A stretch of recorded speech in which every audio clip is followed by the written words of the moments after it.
स्थापकाय च धर्मस्य सर्वधर्मस्वरूपिणे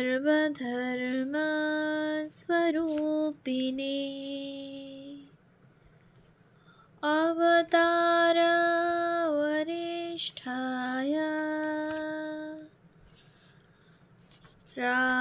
रामकृष्णाय ते नमः। শ্রী শ্রী রামকৃষ্ণ কথামৃত দ্বিতীয় খণ্ড। তব কথামৃতম তপ্ত জীবনম কবিভিরীড়িতম কলমশাপহম শ্রবণমঙ্গলম শ্রীমদাততম ভুবি গৃণন্তি ये ভুরিদা জনা। শ্রীমদ্ ভাগবত গোপী গীতা, পৃষ্ঠা সংখ্যা 1136, 1887, 8ই এপ্রিল, তৃতীয় পরিচ্ছেদ। নরেন্দ্রের পূর্বকথা। মঠে কালী তপস্বীর ঘরে দুইটি ভক্ত বসিয়া আছেন, একটি ত্যাগী ও একটি গৃহী। উভয়েরই বয়স 24-25। দুইজনে কথা কহিতেছেন। এমন সময়ে মাস্টার আসিলেন। তিনি মঠে 3 দিন থাকবেন। আজ গুড ফ্রাইডে, 8ই এপ্রিল 1887, 26শে চৈত্র 1293, পূর্ণিমা, শুক্রবার। এখন বেলা 8টা হইবে। মাস্টার আসিয়া ঠাকুর ঘরে গিয়া ঠাকুর প্রণাম করিলেন। তৎপরে নরেন্দ্র, রাখাল ইত্যাদি ভক্তদের সহিত দেখা করিয়া ক্রমে এই ঘরে আসিয়া বসিলেন ও ওই দুইটি ভক্তকে সম্ভাষণ করিয়া ক্রমে তাহাদের কথা শুনিতে লাগিলেন। গৃহী ভক্তটির ইচ্ছা সংসার ত্যাগ করেন। মঠের ভাইটি তাহাকে বুঝাচ্ছেন যাতে সে সংসার ত্যাগ না করে। ত্যাগী ভক্ত: কিছু কর্ম যা আছে করে ফেলো না, একটু করলেই তারপর শেষ হয়ে যাবে। একজন শুনেছিল তার নরক হবে। সে একজন বন্ধুকে বললে, নরক কিরকম গা? বন্ধুটি একটু খড়ি নিয়ে নরক আঁকতে লাগলো। নরক যেই আঁকা হয়েছে অমনি ওই লোকটি তাতে গড়াগড়ি দিয়ে ফেললে আর বললে, এইবার আমার নরক ভোগ হয়ে গেল। গৃহী ভক্ত: আমার সংসার ভালো লাগে না। আহা, তোমরা কেমন আছো? ত্যাগী ভক্ত: তুই অত বকিস কেন? বেরিয়ে যাবি চাস কেন? একবার শখ করে ভোগ করে নে না। 9টার পর ঠাকুর ঘরে শশী পূজা করিলেন।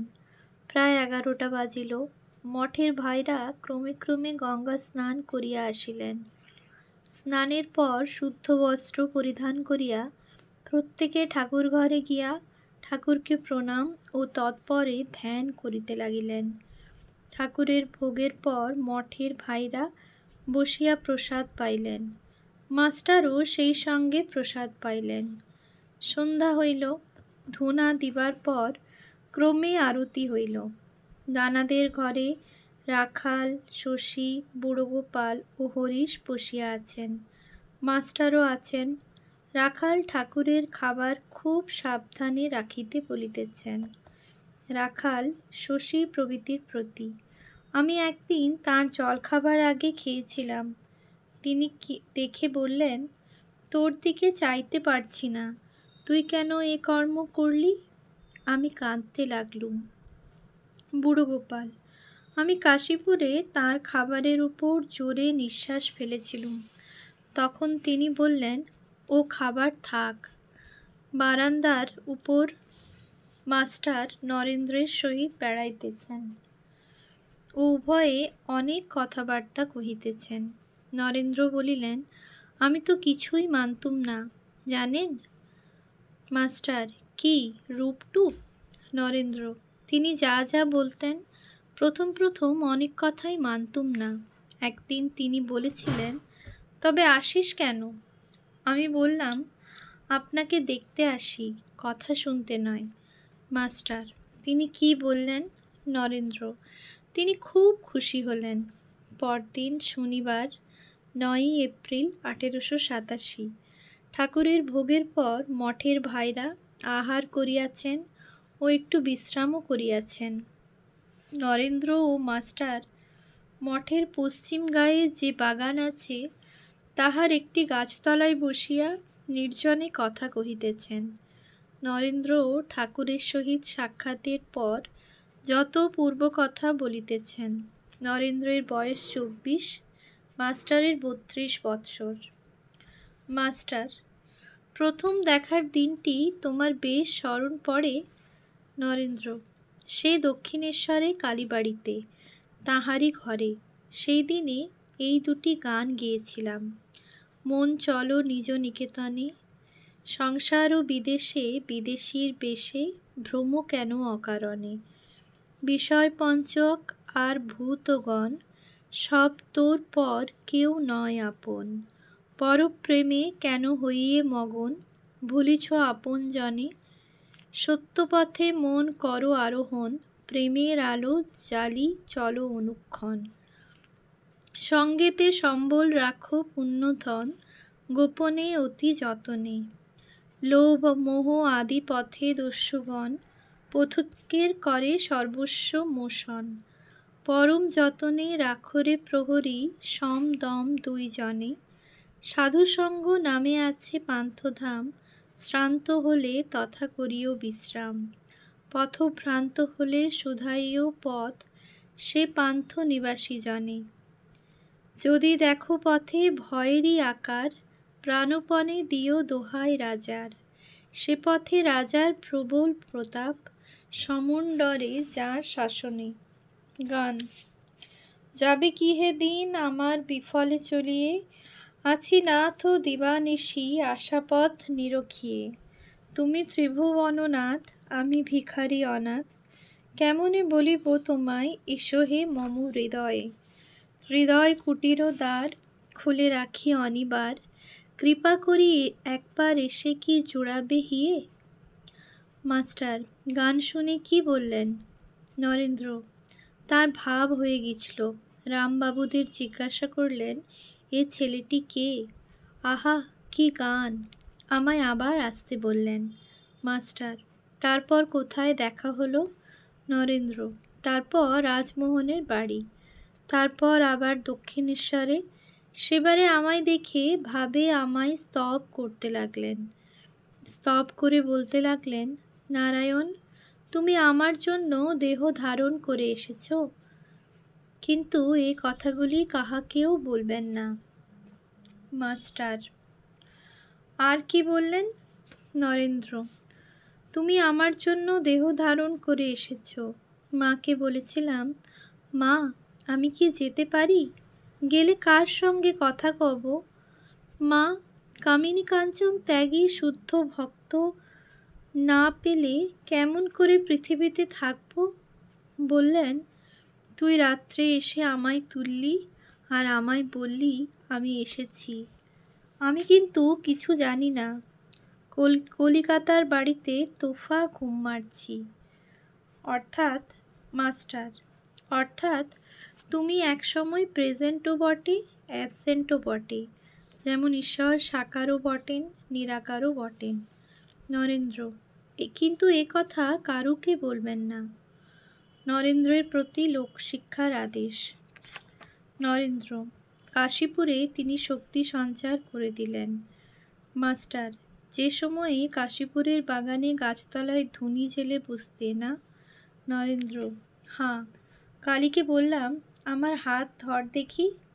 কালী বললে, কি একটা শখ তোমার গা ধরাতে আমার গায়ে লাগলো। এ কথা আমাদের মধ্যে কারুকেও বলবেন না, প্রমিস করুন।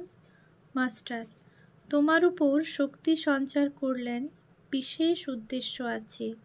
তোমার দ্বারা অনেক কাজ হবে। একদিন একখানা কাগজে লিখে বলেছিলেন, নরেন শিক্ষে দিবে। নরেন্দ্র: আমি কিন্তু বলেছিলাম আমি ওসব পারবো না।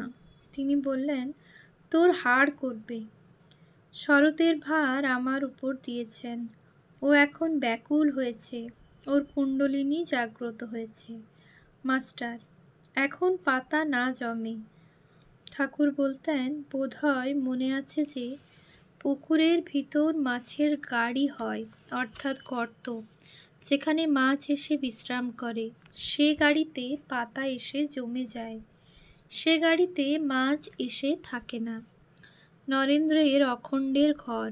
নরেন্দ্র: নারায়ণ বলতেন। মাস্টার: তোমায় নারায়ণ বলতেন? তা জানি।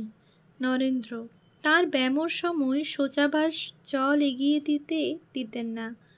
কাশীপুরে বললেন, চাবি আমার কাছে রইল, ও আপনাকে জানতে পারলে দেহত্যাগ করবে। মাস্টার: যখন তোমার একদিন সেই অবস্থা হয়েছিল না? নরেন্দ্র: সেই সময় বোধ হয়েছিল যেন আমার শরীর নাই, কেবল মুখটি আছে। বাড়িতে আইন পড়ছিলুম, এক্সামিন দেব বলে। তখন হঠাৎ মনে হলো কি করছি।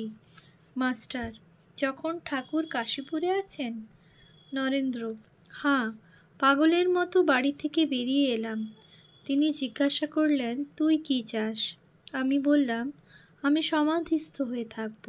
তিনি বললেন, তুই তো বড় হীন বুদ্ধি, সমাধির পারে যা। সমাধি তো তুচ্ছ কথা।